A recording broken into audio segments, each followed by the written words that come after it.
So today we had our second lesson with Sue on Stanislavski's technique, and it was only a short lesson, but to start off we began with an exercise in emotion identification, which had come from a newspaper or a magazine article.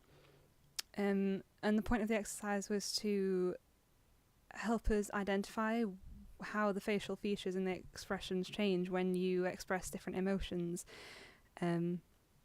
For example, sadness has quite low drooping eyelids, eyebrows angle upwards for sadness, corners of the mouth angle downwards.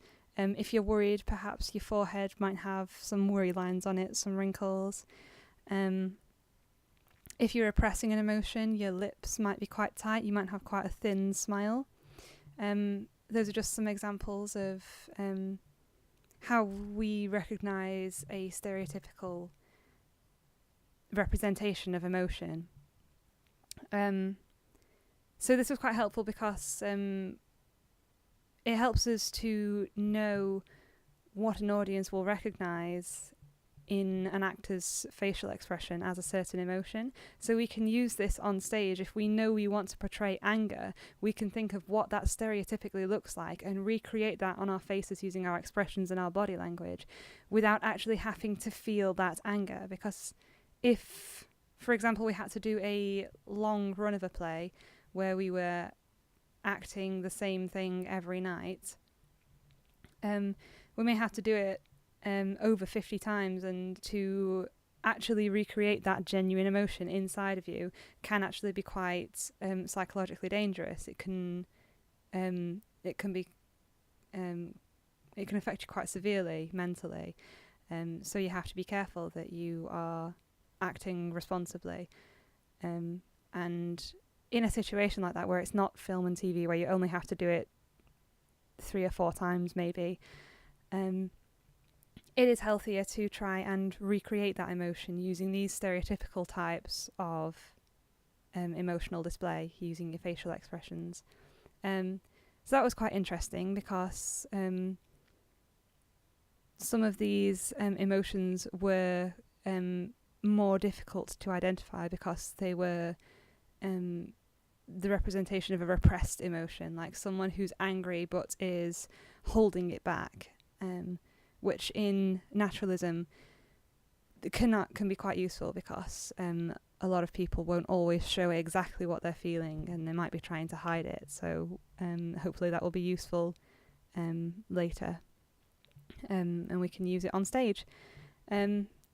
Next, we started covering objectives. We were talking about objectives and what the character wants, essentially. So if you're not quite sure of your character's motivation in a scene, we were asked to sit and think, ask yourself the question, what do I want? What does my character want? We did an exercise to work out the objectives in a script that we've been given.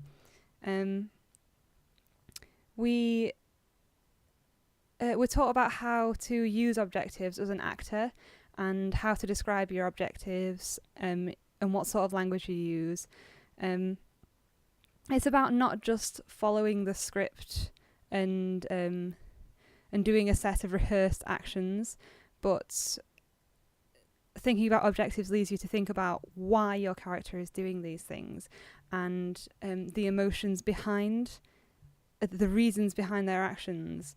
It keeps the performance fresh for the actor. If they're doing it over and over again, it can become really stale, and the repetitiveness can sometimes take the energy out of it. So if you constantly think about your objectives every night, it means that you're not necessarily sticking to the same rigid mimicry of what you've always done. You are more recreating something new every night, something new and interesting. And it can help keep it really fresh for an actor. About the language that you'll use when talking about objectives, it's often something that you might discuss between an actor and a director, if you're not quite getting the sort of feel that they want you to get of the character, they might ask you to try it in a different way. So you have to use very clear language. It has to be very simple, straightforward, active verbs. So nothing too passive. It's usually quite straightforward actions. For example, I want to blame him, or I want to run away. And if we are constantly aware of what objective is behind each line, or perhaps each phrase that we're saying, it can help us. It helps the acting be more real. It makes the acting a lot more detailed, because the way to portray, the way to deliver the line becomes a lot more detailed, and it makes your acting a lot better. It gives you a clearer direction, that you know where you're headed with what you're saying and doing, and why you're doing it. It's really important if you are the kind of actor who really wants to connect with your character. If you want to identify with them, you have to think about your objectives and why your character would be doing this, and what they exactly want, what's their motivation. It's very important in Stanislavski's technique to think about these sorts of things. It can often get very technical. Some directors will want to take everybody through the whole entire play, line by line, and work out a very specific objective for every single line, and that can be massively time consuming, and that begins to make the whole process extremely technical. But that really works for some people, and you can create something very, very detailed if that is something that you benefit from. We read lines from a short extract from a play called Girls Like That, which is basically about cyberbullying and a girl who's gone missing after being bullied so severely at her school. And we read lines out in turn. We went around a circle and read lines out in turn. And we tried to identify the objectives and behind the lines, and see how that affected how we delivered the line, how it changed once we knew what our objective was. They were all simple objectives. We had to sometimes alter the way we'd phrased them if they weren't quite working. For example, I want to place blame, or I want to know why, or I want to make him feel guilty. A lot of the characters had similar objectives to that, and however, there were instances where it was quite difficult to work out an objective if a line was slightly more obscure. But if one of the things that we didn't work, we learnt to just try something else. You might not think that it would work, but try something, scrap the original idea and try it a completely different way.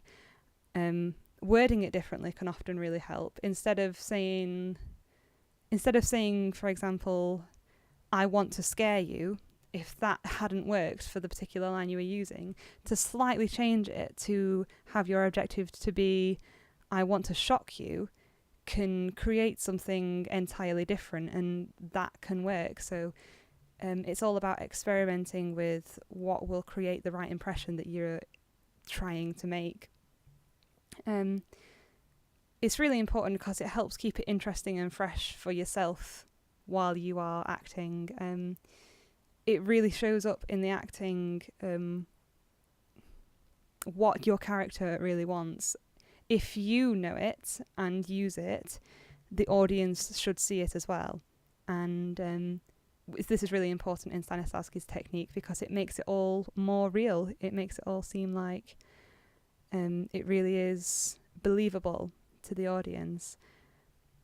So while it was quite hard at some points, if the lines were a little bit obscure and I wasn't really sure what objective I would use, with some more time, I think that would have become a little bit more clearer, and sometimes you just have to work on it and scrap old ideas and try out new things and experiment with new ideas.